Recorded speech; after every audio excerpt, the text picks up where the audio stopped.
आज या ठिकाणी कैवल्यवासी उपाध्य कुलभूषण आचार्य प्रवर सुकेनी निवासी श्री मोठी बाबांच्या शोकसभेच्या निमित्ताने उपस्थित असलेले महानुभावांतील ज्येष्ठ श्रेष्ठ आचार्य, त्याचप्रमाणे या सुकेनकर परिवाराच्या दुःखामध्ये सहभागी होण्यासाठी, संपेलित होण्यासाठी उपस्थित सर्वच संत, महंत, भिक्षुक, वासनिक, तपस्विनी, साधवी आणि शोकाकुल जनसमुदाय. सज्जन हो, कैवल्यवासी बाबांचा जीवनपट आपण जर पाहिला तर या ठिकाणी एका ओवीचा संदर्भ आठवतोय.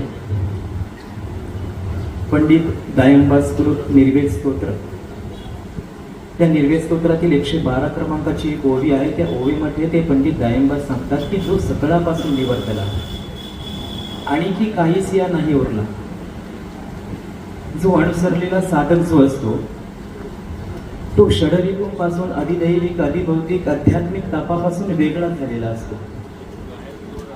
जो ईश्वरी असे वेचला निरंतर, म्हणजे साधकाचा सर्वज्ञ श्री चक्रधर स्वामींच्या नामसाधनेत, चिंतन साधनेमध्ये, भक्ती साधनेमध्ये तो निरंतर वेचलेला असतो.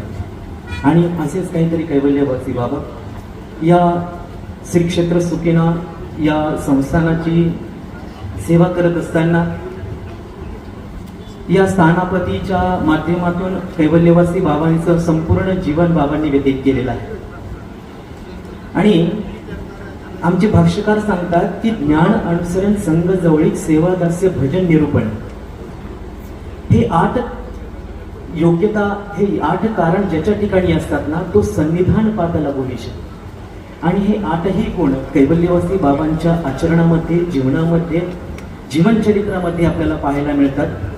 आणि अशा कैवल्यवासी बाबांना साधनदाता सर्वज्ञ श्री चक्रधर प्रभू नक्कीच आपल्या श्रीचरणी ठाव देणारच आहेत, यात काही शंका नाही.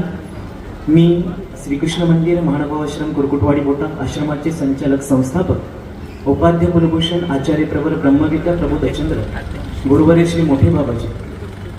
सज्जन हो, 20 तारखेने आमच्या संपूर्ण वैदेशकर परिवाराच्या वतीने कैवल्यवासी बाबांना भावपूर्ण आदरांजली अर्पण करतो. थांबतो. वंदे श्रीचक्र.